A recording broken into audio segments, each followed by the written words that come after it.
Assalamualaikum warahmatullahi wabarakatuh. Alhamdulillah wassalatu wassalamu ala sayyidina Rasulillah Sayyidina Muhammad bin Abdullah wa ala alihi wa sahbihi wa mawalah. Ma ba'd, kita bersyukur kepada Allah Ta'ala atas pertemuan yang dan kesempatan yang demikian mulia ini di hari yang teramat mulia, di bulan yang teramat mulia, bulan Muharram, di hari Senin dan bertepatan hari Ashura, hari 10 Muharram 1444 tahun sejak hijrahnya Nabi besar Muhammad sallallahu alaihi wa alihi wasallam. Sungguh kesempatan yang amat baik. Alhamdulillah kita berkumpul bersama akhina Kiai Haji Bahauddin Nur Salim. Mudah-mudahan Allah Ta'ala berikan kesehatan, afiat, keberkahan kepada beliau dan segenap para ikhwanina, sahabat-sahabat kami, Kiai Haji Yusuf Mansur, kemudian juga Sayyid Al-Habib Saleh bin Ali Al-Attas, wal ikhwan wal ahbab, ada Al-Habib Alwi di sini dan juga teman-teman lainnya semuanya. Ada Kiai Khairullah Ramli, Kiai Jamil, Masya Allah, semua yang hadir di sini. Insyaallah Allah Ta'ala jadikan jam'ana hadza jam'an marhuma, tafarrugana min ba'di tafarrugan ma'suma, wa la yaj'al fina wa la minna wa la ma'ana syaqiyan wa la mahruma. Al-Imam Abdullah bin Ali Al-Haddad Al-Mujaddid fi zamanih, beliau menyebutkan bahwasanya syajaratul ukhuwah, pohon persaudaraan, tusga bima'id tazawur wa tuthmir at-ta'awun ala ta'atillah. Sesungguhnya pohon persaudaraan itu harus disiram. Kalau enggak disiram akan mati. Kalau mati maka enggak akan membuahkan, enggak ada gunanya, enggak bakal ada manfaatnya. Berujung untuk ditebang. Maka pohon persaudaraan itu harus dirawat. Dirawatnya adalah dengan at-tazawur, disiram dengan saling berziarah, saling berkunjung. Alhamdulillah, sebagaimana beberapa tahun yang lalu kita pun juga berziarah ke tempat datuknya Gus Baha di Al-Fakhriyah. Hari ini Gus Baha datang ke Al-Fakhriyah, Masya Allah, min Al-Fakhriyah ila Al-Fakhriyah, Masya Allah. Jadi sebenarnya ya nggak kemana-mana, kalau ditanya di mana lagi, di Al-Fakhriyah sudah. Masya Allah, min Al-Fakhriyah ila Al-Fakhriyah. Kemudian juga apabila sudah disiram, dia akan berbuah, dan berbuahnya adalah at-ta'awun ala ta'atillah, saling bantu di dalam mentaati Allah Subhanahu wa taala. Dan perkumpulan yang semacam ini, perkumpulan para talabatul ilm, para pecinta ilmu agama, penuntut ilmu agama, maka ini adalah sesuatu yang disukai oleh Allah, disukai oleh Rasulullah sallallahu alaihi wasallam. Apalagi kita berkumpul ka ikhwah fillah, sebagai orang-orang yang bersaudara karena Allah Subhanahu wa taala. Dan perkumpulan bersama al-ikhwah fillah, bersama saudara-saudara yang dijalin persaudaraan karena Allah, itu merupakan sesuatu yang sangat agung, yang sangat luar biasa. Yaqul al-Imam al-Arif billah Al-Habib Ahmad bin Hasan Al-Attas. Hadza Al-Habib Ahmad bin Hasan, beliau gurunya, beliau adalah sahabat Sayyid Abbas Al-Maliki, datuknya njitnya Al-Habib Muhammad bin Alwi bin Abbas Al-Maliki. Beliau yang memberikan nama. Dulu Sayyid Abbas Al-Maliki enggak punya anak laki, tiap punya anak laki meninggal, tiap punya anak laki meninggal. Hingga akhirnya datang Al-Habib Ahmad bin Hasan, muridnya Sayyid Ahmad bin Zaini Dahlan. Berarti ini adalah agran kepada Syekhana Khalil Al-Bangkalani. Ketika jumpa dengan Al-Habib Ahmad bin Hasan, minta doa, dibilang kamu bakal dapat anak, tapi dengan syarat kasih nama, ya, namanya nama kami, yakni Sadah Al-Alawiyin Al-Husainiyin. Beliau adalah Al-Hasani, dan di dalam keturunan mereka itu enggak ada yang namanya Alawi. Alawi kebanyakan dari kalangan Sadah Al-Husainiyin. Kalau kamu mau, maka beri namanya kami. Begitu. Siapa namanya? Alawi.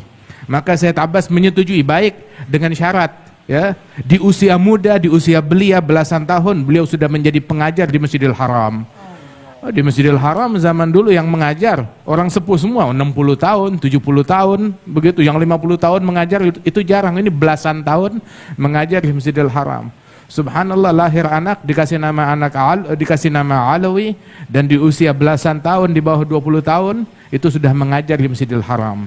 Masya Allah, dengan sertifikat atau persetujuan dari para syuyukh yang ada di zamannya tersebut. Fahakadha hadha al-Imam Al-Habib Ahmad bin Hasan Al-Attas, beliau bilang, ana idza ja'ani al-ikhwan fillah qad taraktu ba'd awradi li'anna al-awrad tuqda wa mujalasatul ikhwan fillah la tuqda. Saya kalau jumpa dengan atau kedatangan orang-orang yang saya cintai karena Allah, majalisus salihin, kumpul dengan para ulama wa salihin, maka terkadang itu mengambil daripada waktu wirid, waktu zikir dan kebiasaan rutinan amalan wirid saya.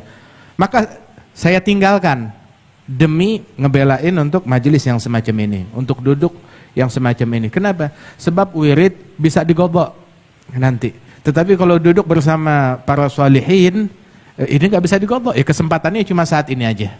Begitu, nggak bisa digodok. Walidzalik, alhamdulillah atas jalsa dan perkumpulan yang luar biasa ini, dari mana kita berbicara dalam perkumpulan ini tentang perhatian kepada turath dan sanad di dalam keilmuan dari para ulama yang berada di wilayah Nusantara ini.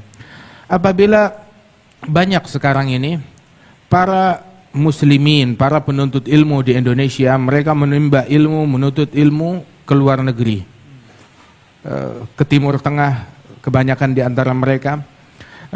Maka di dalam kurun waktu beberapa tahun yang lalu, sekitar 50 atau 80 tahun yang lalu sampai ke atas, justru saya tidak bilang para awam dari masyarakat Timur Tengah, tidak, tetapi para ulama Timur Tengah datang ke Indonesia untuk belajar dan berguru kepada para ulama yang ada di Indonesia. Subhanallah. Kalau kita istilahnya, para santri kita pergi belajar ke Timur Tengah untuk mengambil sanad, belajar dan berguru. Tapi di masa-masa keemasan ilmu di Indonesia, para ulama dari Timur Tengah, banyak di antara mereka ketika datang ke Indonesia dan berguru kepada para ulama yang ada di Indonesia. Bukan satu, bukan dua, bukan tiga, demikian banyak.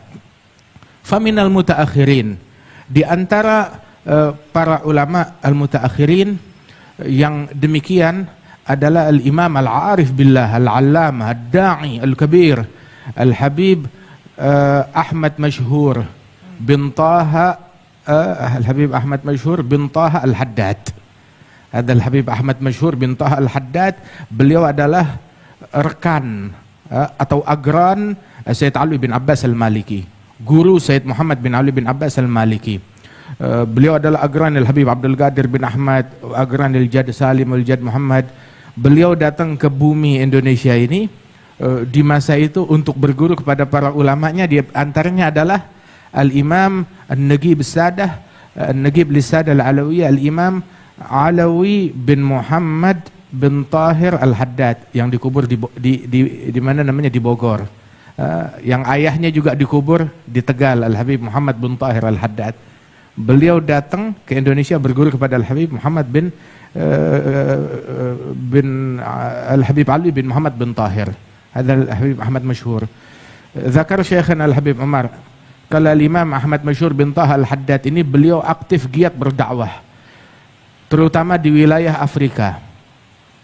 Orang masuk Islam di tangan beliau. Itu kadang di majelis beliau itu masuk ke pedalaman, kemudian sudah beliau membaca maulid di sana. Baru mulai baca maulid itu di satu kampung, orang-orang kampung mulai datang berkumpul, dan mereka, kebanyakan dari mereka belum kenal Islam. Datang hadir di situ, di majelis tersebut, di majelis maulid itu, orang yang datang masuk Islam di tangan beliau. Bukan satu, bukan dua, hampir semua yang datang masuk ke dalam agama Islam. Dan tiap yang masuk Islam beliau berikan pakaian. Loh, kenapa? Sebab datangnya nggak berpakaian, telanjang di Afrika. Artinya berpakaiannya masih sangat terbuka. Tiap yang datang diberikan pakaian. dan masuk ke dalam agama Islam. Sehingga di hidupnya beliau, di masa hidupnya, masuk Islam di tangannya itu hampir 200.000 orang. Di masa ketika saat beliau meninggal dunia di akhir hayatnya, yang masuk Islam di tangan beliau atau di tangan muridnya 200.000 orang. Habbah idza barakal maula tulaqi hubub. Ditelusuri sanadnya, nggak taunya ngajinya di Indonesia juga. Beliau belajar kepada para ulama di Hadramaut. Kemudian juga belajar kepada para ulama di Indonesia, termasuk kepada kakek kami Al-Jad Al-Habib Ali bin Abdurrahman Al-Habsyi Kuitang, Al-Habib Ali bin Muhammad bin Tahir Al-Haddad. Bahkan dulu itu ada seorang ulama besar, Al-Imam Al-Habib Abdullah bin Muhsin Al-Attas. Al-Habib Abdullah bin Muhsin Al-Attas kelahiran Hadramaut. Di Hadramaut berguru kepada Al-Habib Abi Bakar bin Abdullah bin Talib, Al-Habib Saleh bin Abdullah. Kemudian berguru juga kepada Al-Habib Ali bin Muhammad Al-Habsyi, berguru kepada Al-Habib Ahmad bin Hasan Al-Attas, berguru kepada para ulama, wali-wali besar dari murid-muridnya Syed Ahmad bin Zaini Dahlan. Kemudian datang ke Indonesia, beliau datang berguru kepada ulama yang ada di Indonesia. Di antaranya adalah Imam Ahmad bin Muhammad bin Hamzah Al-Attas, yang di Indonesia dulu punya majelis zawiyah musalla di Pekojan sana, dulu tinggal di Semarang dan Pekalongan.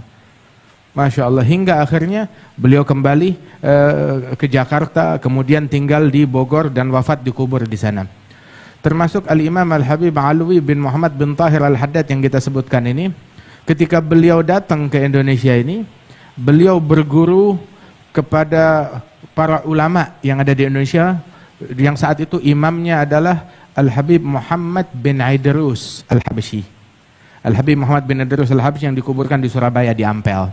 Begitu wafat Al-Habib Muhammad bin Idrus Al-Habsyi, beliau berguru lagi kepada menantunya Al-Habib Muhammad bin Idrus, Al-Habib Muhammad bin Ahmad Al-Mihdhar. Begitu Al-Habib Muhammad bin Ahmad Al-Mihdhar wafat dan meninggal dunia, maka beliau berguru kepada Al-Habib Abdullah bin Muhsin Al-Attas, hingga wafat Al-Habib Abdullah bin Muhsin Al-Attas, dan beliau menjadi rujukan para ulama yang ada di zamannya. Waljad Al-Habib Salim bin Ahmad bin Jindan, beliau memiliki guru lebih dari 360 guru, 360 syekh, lebih dari 300 syekh.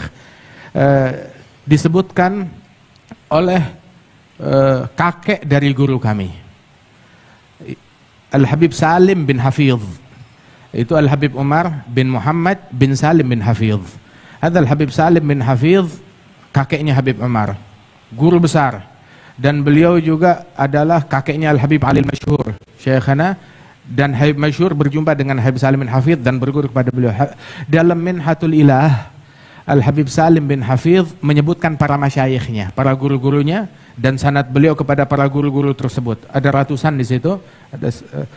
Kemudian menyebutkan satu sosok dari ulama Indonesia, di antaranya adalah ada beberapa sosok, di antaranya Al-Jad Al-Habib Salim bin Ahmad bin Jindan. Kalau dari segi usia, Al-Habib Salim bin Ahmad bin Jindan dengan Al-Habib Salim bin Hafidh itu beda jauh, umurnya beda. Lebih dari 10 tahun atau 15 tahun, usianya itu terpaut sangat jauh. Tapi Al-Habib Salim bin Hafidh itu ma'ruf, dikenal tawadhu'nya sangat luar biasa. Sehingga ketika melihat keilmuan seseorang, beliau nggak segan-segan, walaupun usianya lebih muda, untuk minta ijazah dan berguru kepada, mengambil sanad kepada ulama tersebut. Dan ini juga disebutkan Al-Imam Tahir bin Husain bin Tahir. Beliau bersaudara dengan Al-Imam Abdullah bin Husain bin Tahir. Tahir bin Husain wa Abdullah bin Husain. Al-Imam Tahir bin Husain seorang ulama besar, wali besar, guru daripada mufti Betawi Sayyid Uthman bin Abdullah bin Yahya. Al-Habib Abdullah bin Umar bin Yahya, ketika beliau datang ke Makkah Al-Mukarramah bertemu dengan ulama Haramain, ditanya tentang keadaan pamannya. Siapa pamannya? Paman beliau adalah Abdullah bin Husain dan Tahir bin Husain. Al-Habib Abdullah bin Umar bin Yahya pernah datang ke Indonesia, membangun banyak masjid di Indonesia. Dakwah puluhan ribu orang masuk Islam di tangan beliau di Indonesia. Dan hingga keadaan beliau itu membuat resah membuat resah para penjajah. Sehingga para penjajah itu mengintimidasi beliau dan bahkan menyihir beliau, menyantet beliau, mengguna-guna beliau. Akan tetapi subhanallah, beliau sembuh, sehat begitu, dan tidak terpengaruh apapun daripada fisiknya, kecuali beliau nggak bisa makan apa-apa, cuma bisa makannya susu. Jadi cuma minum susu. Dan di antara sifat wara'nya beliau, sampai beliau itu punya sapi betina begitu, yang dia perhatikan makanannya harus halal, minumannya harus halal. Nah, susunya dia ngambil dari situ. Jadi kemana pergi dakwah ke pelosok, dia bawa sapinya itu. Dikenal sahibul bagarah. Sahibul bagarah, Al-Imam Abdullah bin Umar bin Yahya. Hadal Habib Abdullah bin Umar bin Yahya, Imam Al-Alawiyin. Beliau ini waktu datang ke Mekah, ke Haramain Syarifain, itu beliau ditanya oleh para ulama yang ada di sana. Ditanya oleh para ulama yang ada di sana, an khalihi Tahir bin Husain wa an khalihi Abdullah bin Husain bin Tahir. Maka dijawab oleh Imam Abdullah bin Umar bin Yahya, amma khali Tahir bin Husain bin Tahir ijtama'at fihi syurut al-imamah al-uzma. Terpadukan pada diri pamanku Tahir bin Husain persyaratan untuk menjadi Amirul Mukminin. Sempurna. Untuk persyaratan untuk menjadi Amirul Mukminin, dan itu nggak gampang. Paling nggak harus menjadi mujtahid mutlak. Wahakadha, dengan segala kesempurnaan yang dimiliki oleh Tahir bin Husain bin Tahir. Wa amma khali Abdullah bin Husain bin Tahir, adapun pamanku Abdullah bin Husain bin Tahir, takhalla 'anil muhlikat wa tahalla bil munjiyat wa wasfuh ihya wa ziyadah. Beliau telah mengobati dirinya, mensucikan diri dari al-muhlikat. Ihya Ulumuddin ada rubu' muhlikat. Itu beliau sudah selamat dari rubu'ul muhlikat tersebut. Wa tahalla bil munjiyat, semua munjiyat yang ada dalam Ihya itu beliau sudah amalkan dan praktekkan. Dan sifat beliau apa yang ada di dalam kitab Ihya dan lebih lagi. Ihya wa ziyadah. Hadza Abdullah bin Husain bin Tahir. Nah, hadza al-Imam Tahir bin Husain, kakaknya al-Imam Abdullah bin Husain bin Tahir. Hadza al-Imam Tahir bin Husain setiap kali berjumpa dengan ulama, mau itu lebih tua ataupun lebih muda ataupun satu level, dia jumpa dengan ulama, maka dia bersimpuh di hadapan ulama tersebut, dia ambil kitab begitu, mengambil berkah, biarin saya mengambil sanad, mengaji, membaca satu kitab di hadapan ulama tersebut. Subhanallah.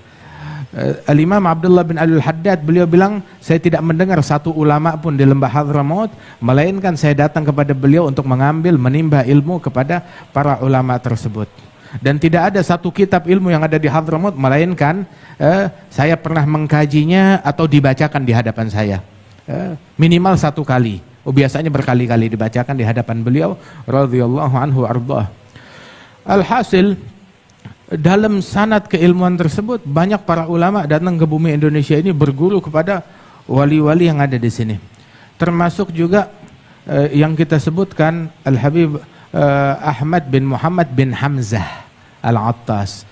Adzal Imam Ahmad bin Muhammad bin Hamzah Al-Attas datang ke Indonesia, dia berguru kepada Al-Habib Syekh Boto Putih, Syekh bin Ahmad Bafagih. Dan juga ada satu gurunya di Madura dari Baharun ulama. Subhanallah. Dia berguru kepada mereka para ulama wali-wali besar tersebut yang dimuliakan oleh Allah Subhanahu wa taala tersebut. Wal jad Al-Habib Salim bin Ahmad bin Jindan yang disebut oleh Al-Habib Salim bin Hafidh, Habib Salim bin Hafidh dalam Minhatul Ilah menyebutkan di antara guru saya adalah Sayyid Salim bin Ahmad bin Husain bin Jindan ibni Syekh Habib Bakar bin Salim. Al bin Hafidh dengan sama-sama bin Syekh Habib Bakar bin Salim, kita semuanya. Syekh Abu Bakar punya anak 13 laki-laki, semuanya wali. Semuanya wali besar.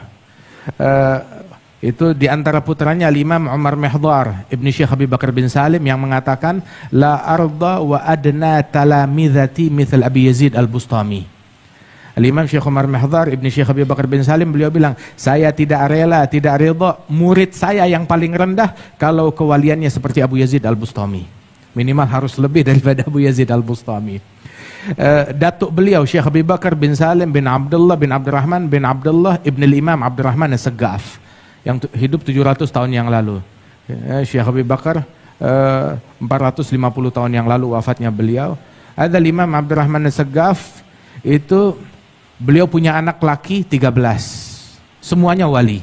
Itu Syawaf bilang mithlal Junaid asgharhum, anak yang 13 yang kewaliannya paling kecil, paling rendah, itu sekali berimam Junaid. Subhanallah, radhiyallahu anhum wa ardhahum. Mereka punya anak 13, semuanya jadi wali. Kita sekarang hatta yang satu, yang dua, ayo kita rawat, kita didik dengan benar. Al-Walid Al-Habib Naufal, itu beliau dapat dari ayahnya Al-Jad Al-Habib Salim bin Jundan.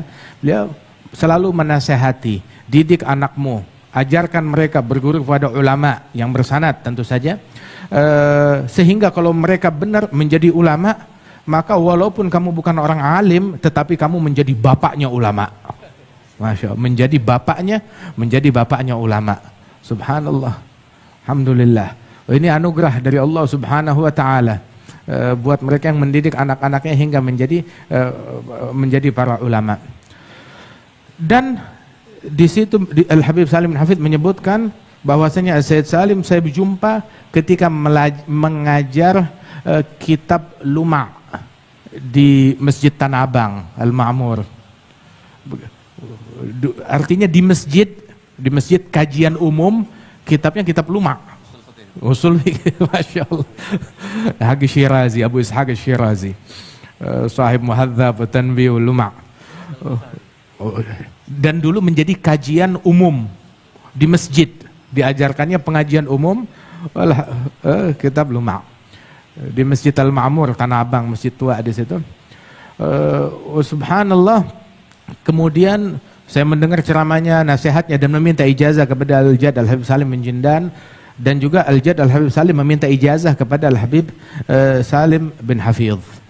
Kemudian Al-Jad Salim menyebutkan di antara para guru-gurunya, banyak di antara para kiai-kiai besar yang ada di bumi Indonesia ini. Umin ajallihim, di antara yang paling agung, yang paling mulia di antara mereka adalah Syekh Muhammad Khalil Al-Bangkalani, yang beliau pun juga di dalam hadis musalsal biyaumi Ashura, hadis musal yang nanti insyaallah akan kita bacakan, itu pun juga beliau merujuk sanadnya kepada Syekh Khalil Al-Bangkalani ini, Syekh Maulana Khalil Al-Bangkalani radhiyallahu anhum wa ardhahum. Kemudian juga beliau berguru kepada banyak para ulama yang ada di Indonesia ini dan menghidupkan daripada sanad keilmuan tersebut. Dan uniknya, ketika kita menemukan sanad para ulama yang ada di Mekah minal mutaakhirin, ditemukan sanad tersebut baliknya kepada para ulama yang ada di Indonesia juga.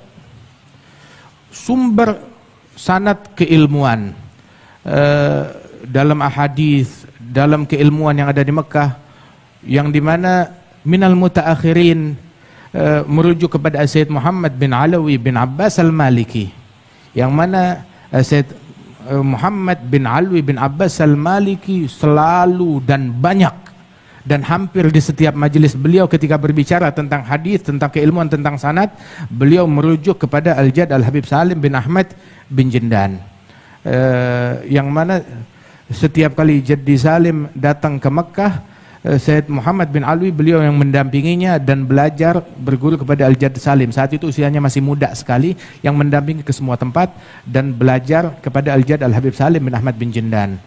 Saking dekatnya mereka juga hubungan keluarga kami dengan keluarga Al-Maliki, sampai dipersaudarakan antara ayah kami Al-Walid Al-Habib Naufal dengan Sayyid Muhammad bin Ali bin Abbas Al-Maliki, dipersaudarakan antara mereka oleh Al-Jad Salim dan oleh Sayyid Alwi bin Abbas Al-Maliki. Kemudian juga Sayyid Alwi bin Abbas mengambil dari Al-Jad Salim. Al-Jad Salim pun juga mengambil dari Sayyid Alwi bin Abbas Al-Maliki dan para ulama yang ada di Mekah. Bahkan Syekh Muhammad Yasin Al-Fadani yang berasal dari Padang, tapi menjadi rujukan ulama dunia, musnidid dunia kepada Syekh Muhammad Yasin Al-Fadani, hingga Al-Habib Ibrahim bin Aqil bin Yahya, Al-Ibrahim bin Umar bin Aqil bin Yahya, beliau pun ketika jumpa dengan Syekh Muhammad Yasin Al-Fadangi saling bertukar ijazah. Wal Habib Ibrahim bin Aqil, beliau menguasai sanad keilmuan dari para sadah Al-Alawiyin dan para ulama yang ada di Yaman. Wa Syekh Muhammad Yasin Al-Fadangi yang saat itu memang lebih muda usianya daripada Al Habib Ibrahim bin Aqil, tetapi beliau banyak menimba keilmuan dari para ulama, dan dulu para ulama datangnya semuanya ke Mekah. Jadi di situ beliau meraih keuntungan mendapatkan sanad keilmuan dari semua para ulama yang datang ke Mekah. Hingga Al Habib Ibrahim bin Aqil yang sepuh juga meriwayatkan kepada Syekh Muhammad Yasin Al-Fadangi, dan saling bertukar ijazah, dan dengan begitu terhubung sanad antara barat dengan timur. Subhanallah. Dan semuanya itu berhubung dengan sanad para ulama yang ada di Indonesia ini, radhiyallahu anhum ardhahum. Dan perhatian kepada sanad ini demikian penting, sebab dikatakan bahwasanya as-sanad min khususiyah hadhil ummah. Sanad adalah keistimewaan yang Allah Ta'ala berikan kepada umat Nabi Muhammad sallallahu alaihi wasallam, yang ini dalam umat Nabi Muhammad tetap terjaga hingga zaman kita. Tapi di dalam agama-agama yang lain, ajaran yang lain, nggak ada sanadnya. Nggak ada sanadnya, nggak ada ketemu. Mereka nisbatkan, oh ini kepada Nabi Isa, ini kepada Nabi Musa. Ditelusuri nggak ada sanadnya. Monggo terputus begitu aja.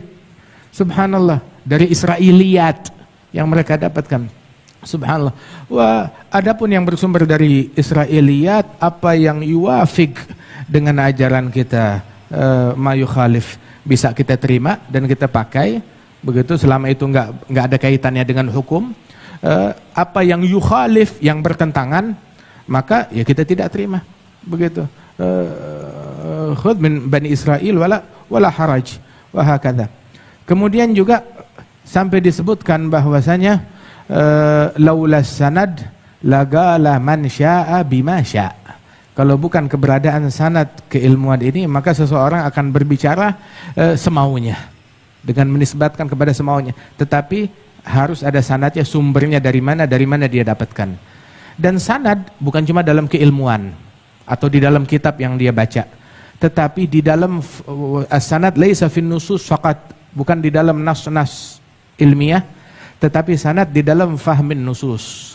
Pemahamannya juga harus bersanad. Sebab kalau tidak, sebagaimana disebutkan oleh Nabi Muhammad SAW tentang pemahaman yang tidak bersanad, walaupun dalam Al-Quran. Dalam hadis al-musalsal bi mashit turab, kama rawa jaddana al-Habib Salim, Muhammad bin Jindan, itu dalam hadis musalsal bi mashit turab, itu Rasul sallallahu alaihi wasallam dengan asanidnya menyebutkan, man takallama fil Qur'an bi ra'yihi, dalam riwayat bi ghairi ilm falyatabawwa maq'adahu minan nar. Kata Nabi sambil mengusap ke tanah.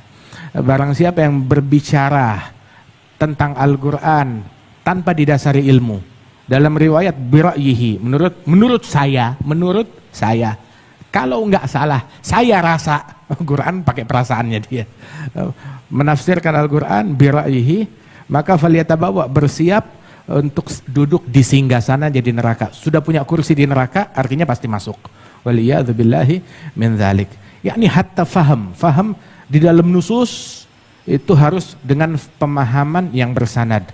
Termasuk juga dalam metode, dalam cara juga bersanad.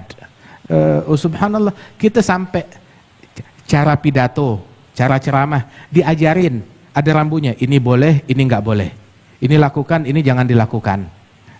Dan bimbingan ini kita dapat dari walidna, ayah kami Al-Habib Naufal bin Salim bin Jindan, sebagaimana beliau dapat dari ayahnya, Khatib Indonesia, Al-Jad Al-Habib Salim bin Jindan, sebagaimana beliau dapat dari ayahnya, dari guru-gurunya, begitu sampai kepada Rasul sallallahu alaihi wasallam. Taujihat. Sebagaimana ini juga kita dapat dari Syekhana Al-Habib Umar bin Muhammad bin Salim bin Hafidh, ada rambunya, ini boleh, ini nggak boleh. Begitu, ini boleh diucapkan, ini nggak boleh diucapkan. Jangan sebut nama individu tertentu. yang bertentangan, jangan sebut namanya. Jangan sebut nama kelompoknya. Kenapa? Sebab hadzal uslub yunaffir. Orang tidak membuat orang menjadi balik, justru membuat dia makin ogah balik, makin enggan untuk kembali. Subhanallah. Ada hikmah di dalam metode dan cara, sampai cara yang sedetail itu pun juga diajarkan kepada murid. Ini salah satu numudaj, salah satu contoh dari apa yang mereka ajarkan di dalam metode, di dalam akhlak, di dalam perangai, di dalam apapun yang mereka lakukan itu semuanya bersanad. Musalsalatun anhum asanidu akhdhihim ila khairi mahmudin wa ashrafi hammadi. Abun yatalagga an abihi wa hakadha fayalaka min aba kiramin wa ajdadi. Sampai juga disebutkan dalam Imam Abi Bakar Asyilli dalam Masyar' Arawi, itu setiap kali menyebutkan sosok seorang ulama besar atau wali besar yang ada di Tarim dari para ahlul bait, fulan bin fulan wulida bi Tarim wa hafizal Qur'anal azim qara'a muhadzaba wa tanbih wa ta'addaba bi abih. Subhanallah, ta'addaba bi abih. Artinya mereka mustawahum di dalam keilmuan sangat luar biasa. Jadi kita kalau mau bicara tentang mereka yang kita kenal, para wali songo tersebut, yang mana mereka ini dalam sanad keilmuan mereka itu, sanad keilmuan mereka sesuai seperti nasabnya mereka. Subhanallah, mereka punya sanad keilmuan dari jalur yang banyak berbeda-beda, tetapi juga nasab mereka juga sanad. Subhanallah, yang mana mereka adalah keturunan dari Al-Imam Abdul Malik bin Alwi Ammal Faqih bin Muhammad Sahib Merbat bin Ali Khala Agasam bin Alawi bin Muhammad Maula Som'ah bin Alwi bin Ubaidillah bin Ahmad Al-Muhajir bin Isa bin Muhammad Al-Nagib bin Ali Al-Uridhi bin Ja'far Sadiq bin Muhammad Al-Bagir bin Ali Zainal Abidin ibn Al-Husayn Al-Syahid bin Ali bin Abi Talib wa ibn Fatimah Az-Zahra binti Nabi Muhammad sallallahu alaihi wasallam. Jadi nasabnya mereka itu juga sanad juga, radhiyallahu anhum wa ardahum. Nah, mereka ini pun juga di dalam keilmuannya, dalam sanadnya ta'addaba bi abi. Dan mereka yang dikenal wali songo tersebut bukan cuma sekedar wali terus sudah, enggak. Tapi mereka wali, mereka alim, mereka wari', mereka zahid, mereka tegi, subhanallah, di setiap mata rantainya. Begitu, setiap individu dari mereka, wali juga, ulama juga, mufti juga, da'i juga, zahid, wari', sadiq, wa hakadha, radhiyallahu anhum wa ardahum. Sehingga Syekhana Al-Habib Umar bin Muhammad bin Salim Hafidh ketika menyebutkan tentang silsilah sanad keilmuan daripada wali-wali yang ada di Indonesia ini, yang diadakan haulnya ini, fulan bin fulan bin fulan, beliau adalah wali ibn wali ibn wali ibn wali sampai Nabi Muhammad, alim ibn alim ibn alim ibn alim ibn alim terus sampai Nabi Muhammad, wari' ibn wari' ibn wari' ibn wari' ila Nabi Muhammad, zahid ibn zahid ibn zahid ibn zahid ila Nabi Muhammad. Bahkan di antara syuyukhna, di antara guru-guru kita yang dalam sanad yang kita punya ini, Gutub ibn Gutub ibn Gutub ibn Gutub ibn Gutub ila Nabi Muhammad. Min jumlati hadza Syekhana Al-Habib Abdul Qadir bin Ahmad bin Abdurrahman As-Saggaf, yang sanadnya itu Al-Qutbiyah, bahkan di dalam nasabnya beliau dan di dalam sanad keilmuannya beliau, radhiyallahu anhum wa ardahum ajma'in. Masyaallah. Wa hakadha. Artinya kita di sini kita punya bid'ah sendiri. Indonesia ini, masyarakat Indonesia ini, keilmuan ini adalah hadhihi bid'atuna. Ini adalah asetnya kita, ini adalah miliknya kita. Jangan sampai kita sia-siakan dan kita lupakan dan kita tinggalkan. Sebab semuanya ini mahmakan keilmuan dari para masyayikh dari Masyrik ataupun dari Maghrib, dari Arabil, Nusantara, ataupun dari Syarqil Awsat, dari Timur Tengah, dari Hijaz, ataupun dari Syam, ataupun dari Yaman. Al-ilm rahimun baina ahli. Ilmu itu adalah rahim, hubungan rahim, silaturahmi antara para pemiliknya. Subhanallah. waktu tahun 18 Hijriyah kita pergi haji bersama Syekhana Al-Habib Umar. Terus kita datang ke tempatnya Sayyid Muhammad bin Alwi bin Abbas Al-Maliki. Kemudian berbicara tentang sanad para masyayikh Hijaz. Al-Habib Umar juga berbicara tentang sanad para masyayikh Al-Yaman yang dikenal. Hingga akhirnya Al-Habib Umar mengatakan kami dan Sayyid Muhammad bin Alwi Al-Maliki dalam sanad keilmuan kami ini kita semuanya adalah dari sumber dari mamba dari tempat yang sama. Terus hatta hadil kalimah tu'jib Sayyid Muhammad katsir. Membuat Sayyid Muhammad itu demikian takjub dengan kalimat ini. Al-Habib Umar bilang itu di Hadramaut ada namanya Jabiyah. Jabiyah itu apa kalau di sini? Jadi kolam orang untuk ambil air wudu, Jabiyah. Itu Jabiyah itu biasanya 4 pintu. Nah, di dalamnya itu, kolamnya itu, aksar min gullatain, orang wudhu di situ atau mandi di situ. Nah, itu di bagian bawahnya itu, walaupun terpisah 4 ruangan, akan tetapi di bagian dalamnya itu, airnya itu saling menyatu. Airnya itu menjadi satu. Nah, begitu juga sanad keilmuan kami, kata Al-Habib Umar. Walaupun saya dari pintu yang ini, Sayyid Muhammad dari pintu yang ini, tapi pada hakikatnya, di dalamnya, airnya kita semuanya satu sama. Ditelusuri bersumber dari para masyayikh yang sama radhiyallahu anhum wa ardahum ajmain. Ala kulli hal sebenarnya